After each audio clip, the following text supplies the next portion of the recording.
et bienvenue dans ce nouvel atelier.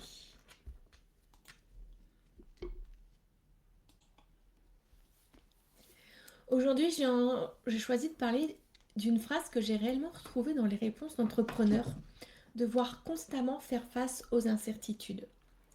Et je trouve cette formulation particulièrement juste. Parce qu'on pourrait imaginer qu'à partir du moment où ton entreprise fonctionne, où tu as des clients, où tu réalises régulièrement 5 000, 10 000, 15 000 euros ou davantage de chiffre d'affaires, une partie de l'incertitude disparaît.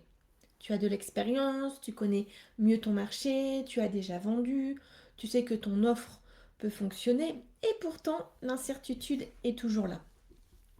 Tu ne sais pas exactement combien tu feras le mois prochain, tu ne sais pas comment se passera ton prochain lancement, tu ne sais pas si la personne que tu envisages de recruter sera la bonne, tu ne sais pas si une augmentation de tes tarifs sera bien accueillie, ou tu ne sais pas par exemple si l'investissement que tu envisages aujourd'hui produira réellement les résultats attendus dans 6 mois. Et plus ton entreprise se développe, plus certaines de ces décisions peuvent avoir des conséquences importantes. Alors aujourd'hui, on va regarder ce qui se passe lorsque cette incertitude inhérente à l'entrepreneuriat rencontre un système nerveux qui lui aimerait beaucoup savoir ce qui va se passer.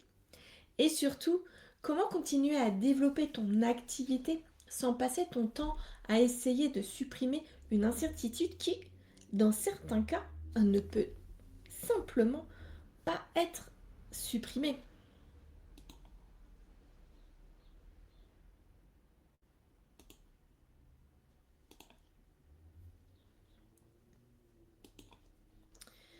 Alors concrètement, aujourd'hui, tu vas comprendre 4 choses.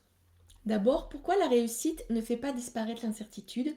Elle peut même parfois augmenter les enjeux associés à certaines décisions.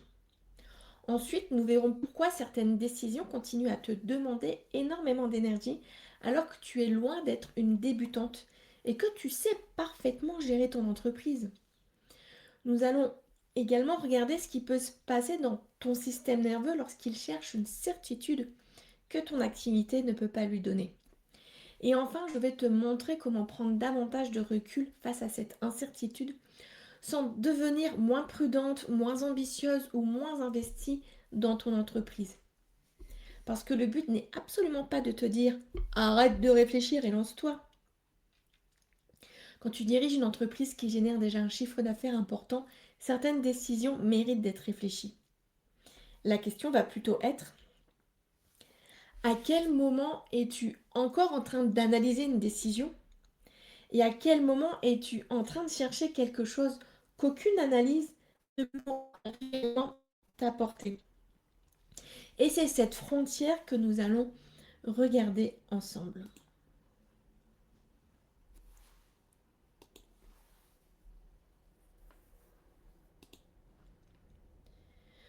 Prenons une situation très concrète.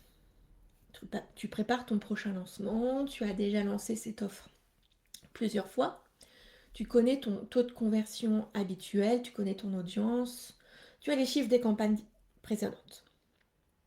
Tu peux donc construire des prévisions beaucoup plus solides qu'à tes débuts.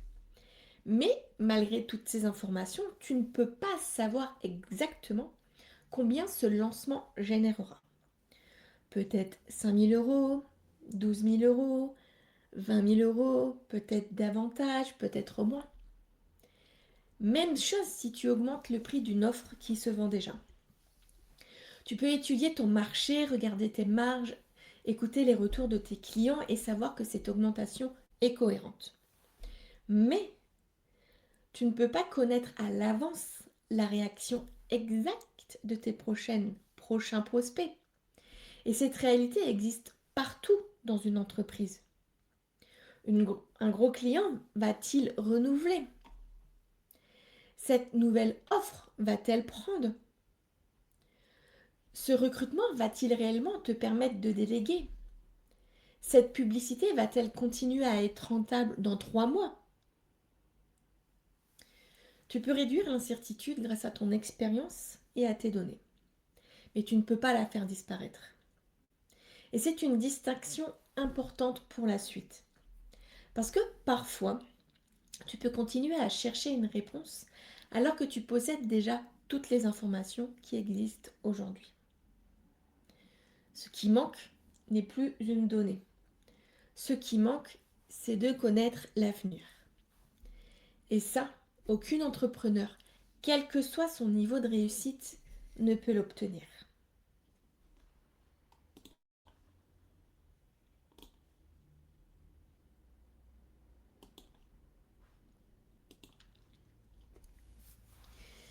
Il y a aussi une raison pour laquelle l'incertitude peut rester difficile alors même que tu as davantage d'expérience. Les décisions ne sont plus forcément les mêmes. Au début de ton activité, tu peux hésiter sur le prix d'un outil à 30 euros par mois. Quelques années plus tard, tu dois peut-être décider si tu investis plusieurs milliers d'euros dans une campagne publicitaire. Tu peux devoir recruter quelqu'un, confier une partie de la relation avec tes clients,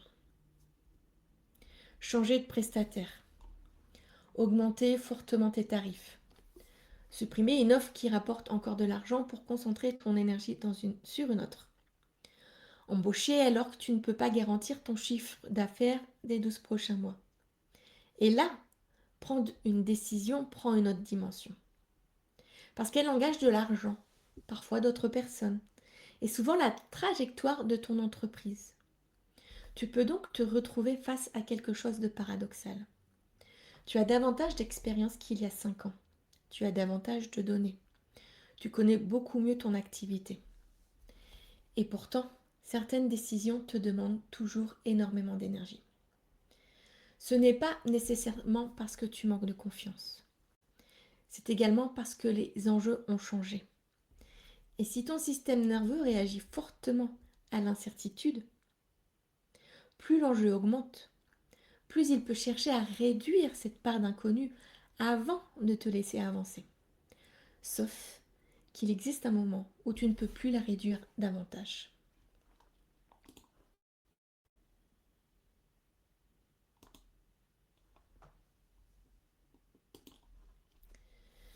Et c'est probablement l'une des choses les plus difficiles à accepter lorsqu'on est très investi dans son entreprise. Tu peux faire tout correctement et ne pas pouvoir garantir le résultat.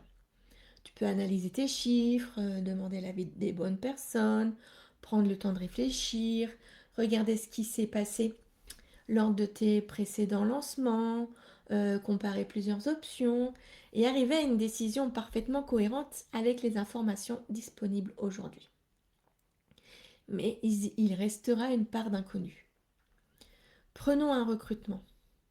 Tu peux rencontrer plusieurs personnes, vérifier leurs compétences, demander des références et choisir celle qui correspond le mieux à ton entreprise.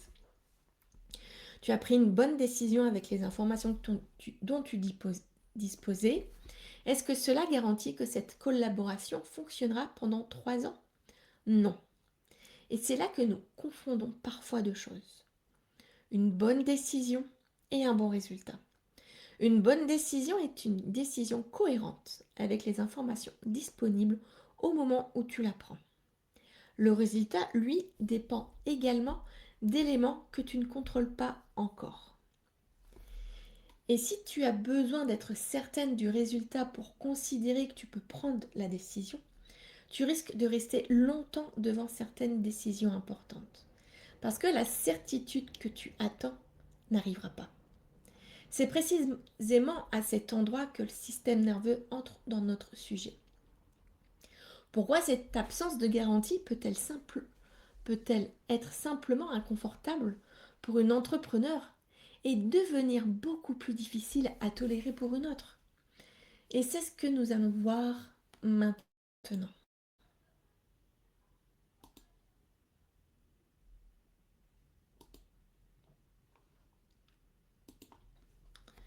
Maintenant, regardons qui peut se passer du côté du système nerveux. Ton cerveau peut parfaitement savoir qu'une part d'incertitude fait partie de l'entrepreneuriat. Mais ton système nerveux autonome ne fonctionne pas uniquement à partir de ce raisonnement. Il évalue en permanence ce qui se passe et mobilise des réponses en fonction de ce qu'il détecte. Et l'incertitude peut devenir particulièrement inconfortable lorsqu'elle concerne quelque chose d'important pour toi. Imagine que tu envisages de recruter une personne pour reprendre une partie de ton activité. Sur le papier, la décision est logique. Tes journées sont très chargées, tu sais que tu travailles beaucoup trop, certaines tâches pourraient clairement être confiées à quelqu'un d'autre. Mais recruter signifie également ne plus tout contrôler toi-même. Est-ce que cette personne fera aussi bien que toi? Est-ce qu'elle comprendra tes clients? Est-ce que tu pourras compter sur elle? Est-ce que tu continueras à générer suffisamment de chiffre d'affaires pour assumer cette dépense? Il y a plusieurs inconnus. Et si ton système nerveux les traite comme des éléments à surveiller, il va naturellement chercher à rendre la situation plus prévisible. Tu réfléchis davantage, tu anticipes, tu imagines ce qui pourrait se passer, tu cherches des informations. Tout cela peut être parfaitement utile au départ. C'est même nécessaire pour prendre certaines décisions. La difficulté commence lorsque ton système nerveux ne considère jamais qu'il possède suffisamment d'informations pour avancer. Parce qu'à ce moment-là, tu peux continuer à chercher de la sécurité dans l'analyse. Et c'est là qu'on arrive à la recherche de la bonne décision.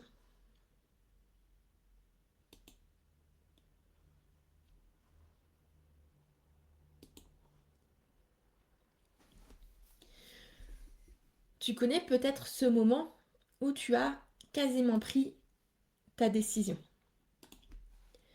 Mais tu veux encore vérifier quelque chose. Tu regardes une dernière fois tes chiffres. Tu demandes l'avis d'une personne, puis d'une autre. Tu compares encore deux options. Tu te dis, je vais attendre quelques jours pour voir plus clair. Et parfois, quelques jours plus tard, tu n'y vois pas plus clair. Parce que tu possédais déjà les informations essentielles. Ce que tu espérais obtenir, c'était la certitude de ne pas te tromper. Prenons une augmentation de tarif. Ton offre se vend, tes clients obtiennent des résultats, ton agenda est bien rempli. Tes coûts ont augmenté et tu sais que ton tarif actuel n'est plus vraiment cohérent avec ton activité. Tu as donc plusieurs raisons objectives de l'augmenter. Mais une question reste. Et si les prochains prospects trouvent ça trop cher? Tu peux faire toutes les études possibles, personne ne pourra te garantir qu'aucun prospect ne te dira non après l'augmentation. Alors tu peux continuer à réfléchir longtemps. Et c'est ici que les mots utilisés par certains entrepreneurs sont particulièrement intéressants. Je remets régulièrement ma pratique en question. Je cherche constamment à progresser. Je me demande parfois si je fais les bons choix.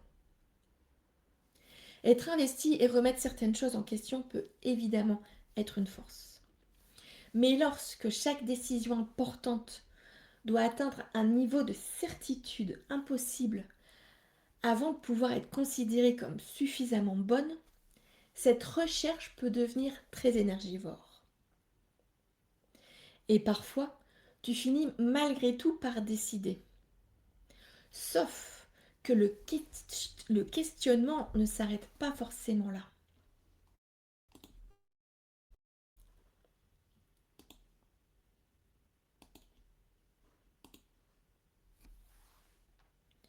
Il existe un moment où réfléchir t'aide réellement. Tu poses le problème, tu identifies les différentes possibilités, tu regardes les conséquences, tu choisis. Mais tu peux dépasser ce point. Et à partir de là, tu ne découvres plus forcément de nouvelles informations. Tu fais tourner les mêmes informations autrement. Si je choisis A, il peut se passer ça. Oui, mais si je choisis B? Et si j'attends 3 mois? Mais si j'attends, je risque de perdre cette opportunité. À ce stade, ton cerveau travaille beaucoup, mais ta décision n'avance plus forcément. C'est une nuance importante parce qu'on peut facilement confondre cette activité mentale avec de la réflexion stratégique. Or, une réflexion stratégique doit normalement finir par produire quelque chose. Une information nouvelle, un critère de décision, une hypothèse à tester ou un choix. Si tu réfléchis depuis plusieurs jours sans rien ajouter de nouveau au problème, continuer n'apportera peut-être pas la clarté que tu attends. Et pendant ce temps-là, cette décision reste ouverte mentalement. Elle revient sous la douche, quand tu conduis, quand tu essayes de décrocher le soir. Tu peux être devant une série et recommencer à examiner une option à laquelle tu as déjà pensé 10 fois. C'est là que l'incertitude commence également à participer à cette fatigue mentale dont parlent certains entrepreneurs. Pas parce qu'une décision existe, mais parce qu'elle reste active beaucoup plus longtemps qu'elle ne le devrait. Et parfois, même lorsque tu finis par la fermer officiellement, ton cerveau continue à la garder ouverte.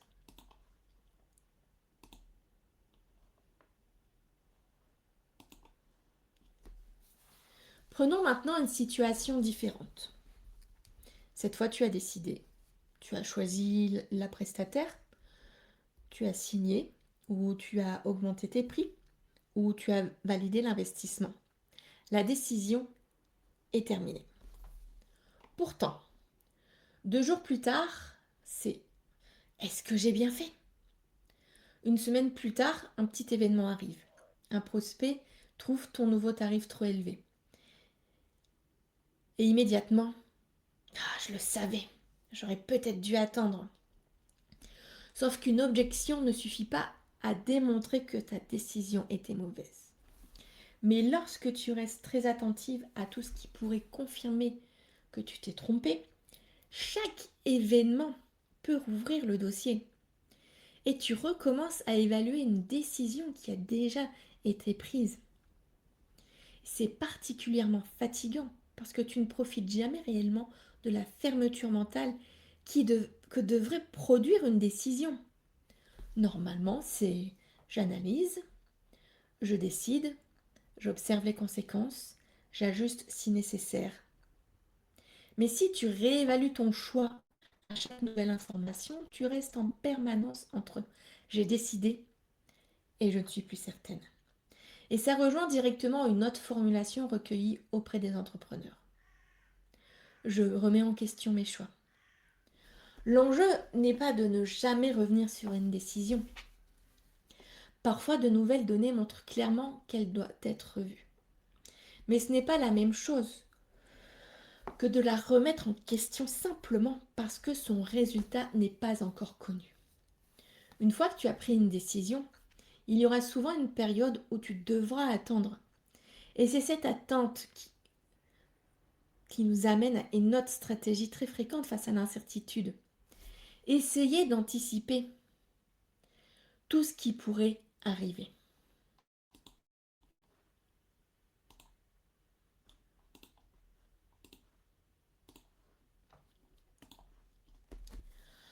Anticiper est indispensable quand tu diriges une entreprise. Tu prépares ta trésorerie, tu planifies tes lancements, tu réfléchis aux besoins futurs de ton équipe, tu envisages les risques. Ce n'est donc absolument pas l'anticipation en elle-même qui pose problème. La différence apparaît lorsque tu ne prépares plus uniquement ce qui est raisonnablement prévisible, mais que tu essaies de prévoir suffisamment de scénarios pour ne plus pouvoir être prise au dépourvu. Tu recrutes quelqu'un. Avant même qu'elle commence, tu réfléchis déjà. Et si elle part dans 6 mois? Et si je dois reprendre ses tâches? Et si mon chiffre d'affaires baisse entre-temps? Et si elle ne convient pas? Tu construis alors un plan B, puis parfois un plan C. Cette anticipation peut donner momentanément une sensation de contrôle parce que tu as l'impression d'être préparé. Mais il existe toujours un scénario auquel tu n'as pas pensé. Et surtout, ton énergie est mobilisée aujourd'hui pour résoudre des problèmes qui n'existent peut-être pas. C'est là qu'il faut faire une distinction très simple. Préparer une solution à un risque identifié peut être une excellente décision de dirigeante. Essayer mentalement d'éliminer toutes les surprises possibles est une mission sans fin.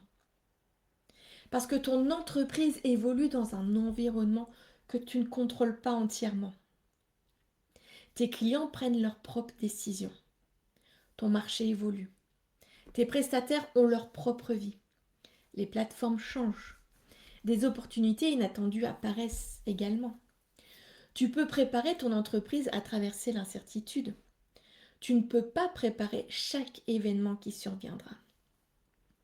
Et plus tu essaies de le faire, plus tu risques de consacrer ton énergie à l'avenir au lieu de l'utiliser pour ce qui se passe réellement dans ton activité aujourd'hui.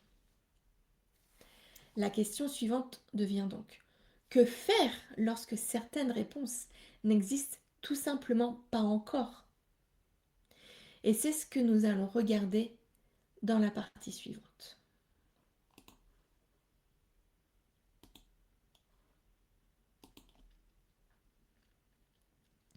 Il y a donc un moment où tu arrives au bout de ce que tu peux réellement savoir. Tu as les chiffres, tu as étudié les différentes options, tu connais les risques principaux, tu as l'expérience nécessaire pour prendre la décision, et malgré tout, une partie de la réponse manque encore, parce qu'elle appartient au futur. Prenons ton prochain lancement. Tu peux connaître les résultats des 3 précédents, la taille actuelle de ton audience, ton taux de conversion moyen, le nombre de personnes inscrites et le budget que tu vas investir. Tout cela t'aide à construire des prévisions. Mais le chiffre exact du lancement n'existe pas encore. Et c'est pareil pour beaucoup de décisions importantes dans une entreprise qui fonctionne. Tu peux estimer, prévoir, réduire certains risques, mais il restera toujours une partie que tu découvriras en avançant. C'est là qu'une question devient intéressante. Est-ce que tu arrives à t'arrêter lorsque tu as fait tout ce qui était raisonnablement possible? Parce que si ton système nerveux continue à chercher de la sécurité dans la prévisibilité, il peut avoir beaucoup de mal à accepter cette limite. Tu peux alors ressentir que quelque chose manque encore. Alors qu'en réalité, tu es simplement arrivé au point où il faut décider sans connaître la suite. Et c'est précisément cette capacité qui peut devenir difficile lorsque l'incertitude est vécue comme une menace.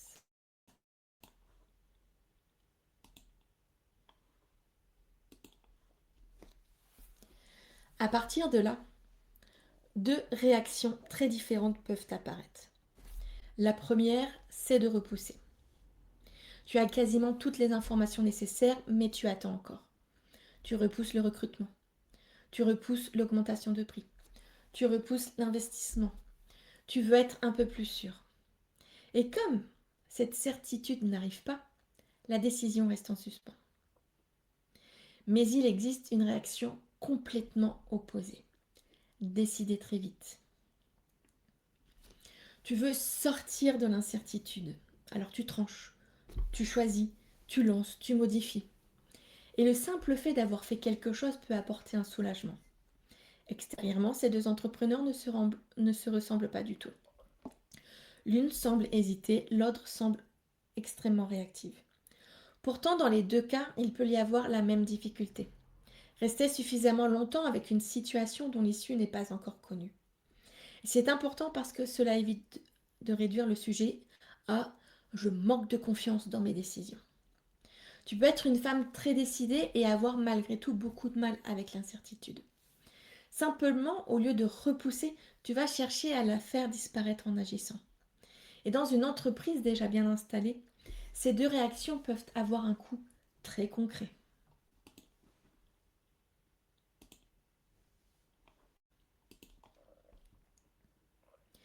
Prenons d'abord l'entrepreneur qui attend trop longtemps. Elle sait depuis plusieurs mois qu'elle devrait déléguer une partie de son activité. Elle a le chiffre d'affaires nécessaire, ses journées sont très chargées. Elle commence à ressentir les effets du fait de beaucoup trop travailler. Mais elle continue seule parce qu'elle n'est pas encore certaine de trouver la bonne personne. Le coût n'est donc pas uniquement la fatigue. Pendant qu'elle garde ses tâches, elle ne consacre pas ce temps à une décision stratégique, au développement d'une offre ou aux actions qui pourraient faire évoluer son entreprise. Maintenant, prenons l'autre réaction. Tu prends une décision rapidement pour retrouver une sensation de contrôle, puis tu doutes. Tu la modifies. Tu reviens en arrière. Tu testes autre chose. Là aussi, il existe un coût. Du temps, de l'énergie et parfois de l'argent. Et surtout, ton attention reste occupée par des décisions qui devraient déjà être derrière toi. C'est particulièrement important lorsqu'on parle d'une entrepreneur qui porte déjà beaucoup de responsabilités. Parce que tu as déjà le poids des décisions. Tu as tes clients, tes ventes, ta communication, peut-être une équipe ou des prestataires, des engagements financiers, des projets à plusieurs mois. Si chaque décision continue à occuper ton esprit longtemps, après avoir été prise, la charge mentale augmente très vite. Et tu peux finir par avoir exactement cette sensation décrite par certains entrepreneurs. Chaque décision repose sur moi. L'objectif n'est donc pas simplement de te sentir mieux face à l'incertitude. Il y a un véritable enjeu de disponibilité mentale pour ton entreprise. Et cela nous amène à quelque chose d'essentiel. Ce que signifie réellement avoir confiance dans ses choix.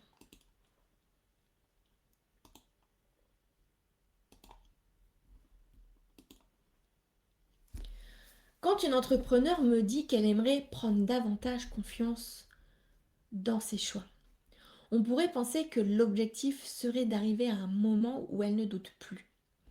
Mais ce serait irréaliste. Parce que si tu prends les décisions importantes dans ton entreprise, il y aura forcément des moments où tu ne sauras pas si tu as choisi la meilleure option. La confiance n'est donc pas je sais que cette décision va fonctionner. Elle ressemble davantage à j'ai pris cette décision avec les informations dont je disposais et je sais que je pourrais m'adapter si la réalité est différente de ce que j'avais prévu. Et cette différence change énormément de choses. Tu n'as pas besoin que la décision soit parfaite. Tu as besoin qu'elle soit suffisamment cohérente pour avancer. Si ton nouveau tarif ne fonctionne pas comme prévu, tu pourras l'analyser. Si la personne recrutée ne convient finalement pas, tu pourras agir. Si ton lancement génère moins que prévu, tu regarderas pourquoi. Tu ne peux pas garantir que tu ne rencontreras jamais de difficultés. En revanche, tu peux progressivement développer la capacité à ne pas considérer chaque difficulté potentielle comme quelque chose qu'il faudrait absolument empêcher avant d'avancer. Et là, on retrouve ce que certains entrepreneurs disent rechercher. Avancer avec davantage de confiance. Pas avancer parce qu'elles connaissent la suite. Avancer même lorsqu'une partie de la suite reste inconnue. Mais attention, cela ne veut pas dire qu'il faudra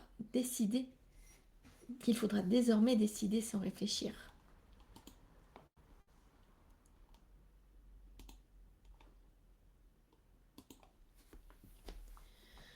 Je veux insister là-dessus parce que ce serait très facile de tomber dans l'excès inverse. Le problème n'est pas que tu analyses beaucoup. Quand tu diriges une entreprise qui fonctionne, tu as raison d'analyser certaines décisions. Si tu envisages un investissement de 10 000 euros, regarde tes chiffres. Si tu veux recruter, calcule ce que l'entreprise peut supporter. Si tu modifies une offre qui représente une grosse partie de ton chiffre d'affaires, réfléchis aux conséquences. Si plusieurs indicateurs commencent à baisser, cherche à comprendre pourquoi. La régulation du système nerveux ne consiste pas à remplacer l'analyse par je le sens donc j'y vais. Ce n'est pas le sujet. Ce qu'on cherche, c'est à conserver l'analyse là où elle est utile, sans la prolonger uniquement parce que l'incertitude reste inconfortable. Et il existe un moyen assez simple de commencer à faire cette distinction. Lorsque tu te rends compte que tu réfléchis encore à une décision, demande-toi, qu'est-ce que je suis en train de chercher exactement? Une donnée? Une information que quelqu'un peut réellement me donner? Un chiffre que je n'ai pas encore regardé? Ou est-ce que j'espère surtout arriver à un niveau où je ne ressentirai plus aucune incertitude? Parce que dans le premier cas, tu peux continuer ton analyse. Dans le deuxième, réfléchir encore 2 heures risque simplement de produire 2 heures supplémentaires de fatigue mentale. Et c'est là que nous allons passer à quelque chose de beaucoup plus concret. Comment savoir que tu disposes déjà de suffisamment d'informations pour décider?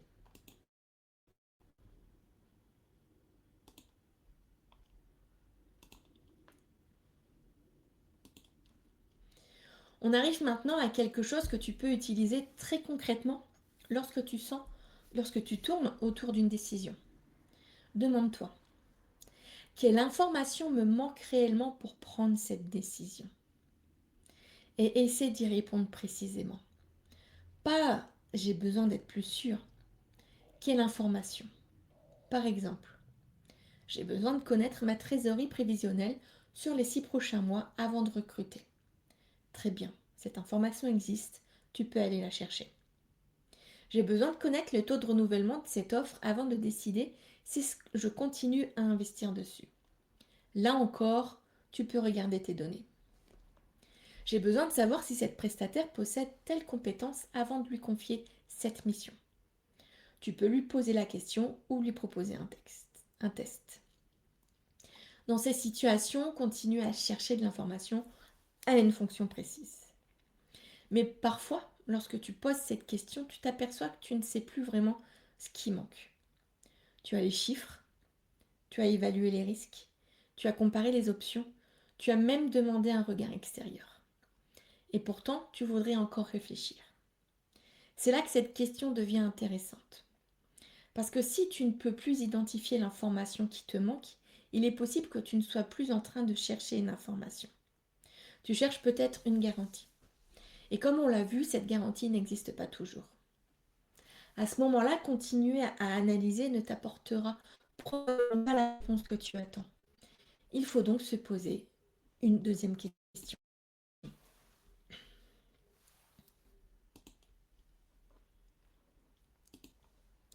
Cette deuxième question est-ce que j'ai besoin de mieux analyser la situation ou de me sentir suffisamment en sécurité pour décider?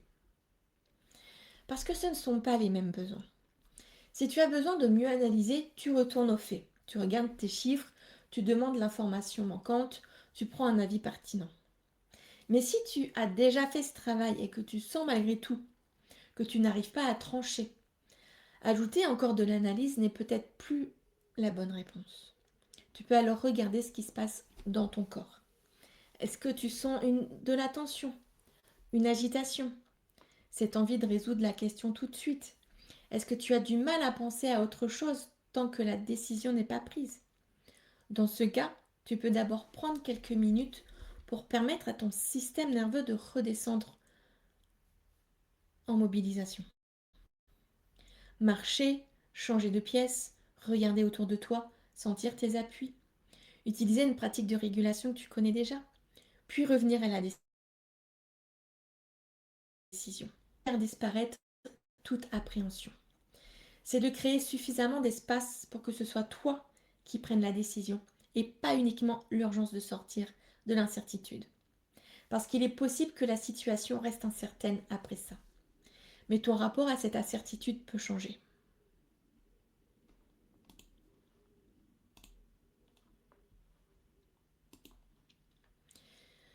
C'est important parce que lorsqu'une entrepreneur dit qu'elle veut prendre du recul ou retrouver de la sérénité, cela ne signifie pas qu'elle veut devenir indifférente à son entreprise. Elle veut continuer à la développer, elle veut continuer à prendre des décisions.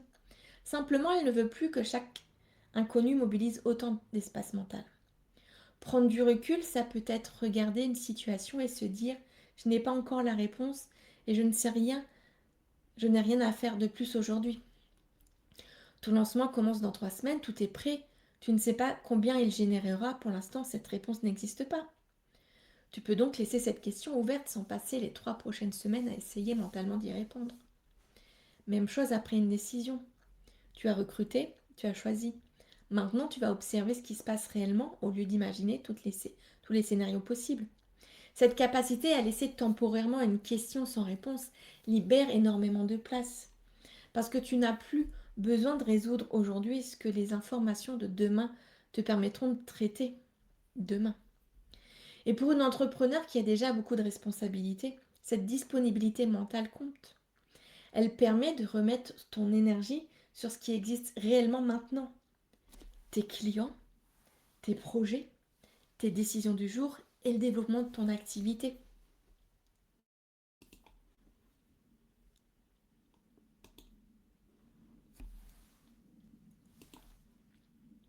Finalement, l'objectif n'est pas de devenir une entrepreneur qui ne doute jamais, ni une entrepreneur qui prend ses décisions facilement.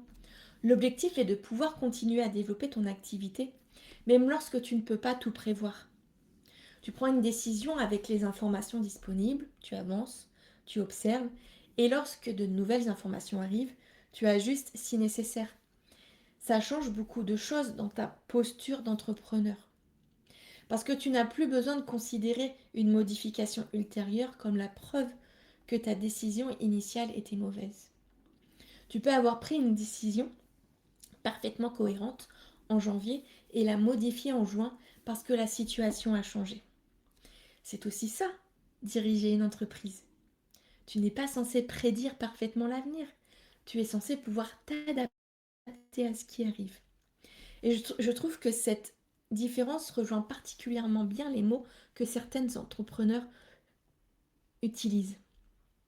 Prendre davantage confiance dans mes choix. Avancer avec davantage de confiance.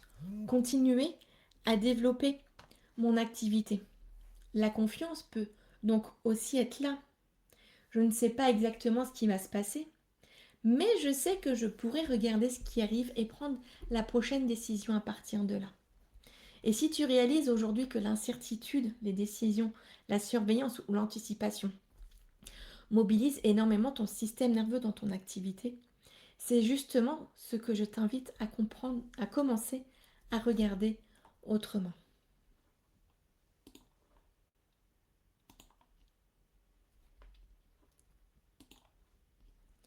Et c'est pour cela que j'ai créé mon programme Comprendre enfin ce qui épuise réellement ton système nerveux d'entrepreneur. Il est proposé à 27 euros. Parce que l'incertitude dont nous venons de parler aujourd'hui n'est pas qu'une des choses qui peuvent maintenir ton système nerveux fortement mobilisé alors même que ton entreprise fonctionne. Tu peux avoir des clients, générer un bon chiffre d'affaires, être très investi, te former, chercher constamment à progresser et sentir malgré tout que quelque chose continue à te demander énormément d'énergie.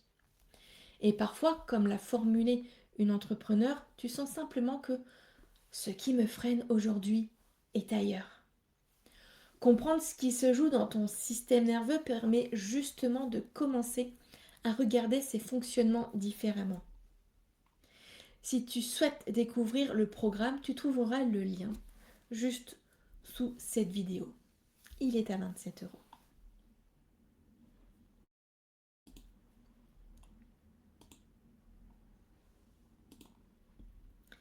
Merci d'avoir suivi cet atelier jusqu'au bout. J'aimerais simplement te laisser avec cette idée. Diriger une entreprise, ce n'est pas réussir à supprimer toutes les incertitudes. C'est pouvoir prendre des décisions avec ce que tu sais aujourd'hui et t'adapter à ce que tu découvriras demain. La prochaine fois que tu sens que tu réfléchis encore et encore à une décision, demande-toi simplement. Est-ce qu'il me manque réellement une information? Ou est-ce que j'aimerais être certaine de ce qu'il va se passer? La réponse peut déjà changer la manière d'aborder la situation. Si cet atelier t'a été utile, tu peux liker la vidéo, t'abonner à la chaîne et la partager à une entrepreneur qui doit elle aussi constamment faire face aux incertitudes. Et si tu veux aller plus loin, le lien vers mon programme à 27 euros est juste sous la vidéo. Tu peux également me poser tes questions sous la vidéo. J'y répondrai avec plaisir à chaque question. Je te souhaite une excellente journée et je te dis à bientôt dans un prochain atelier.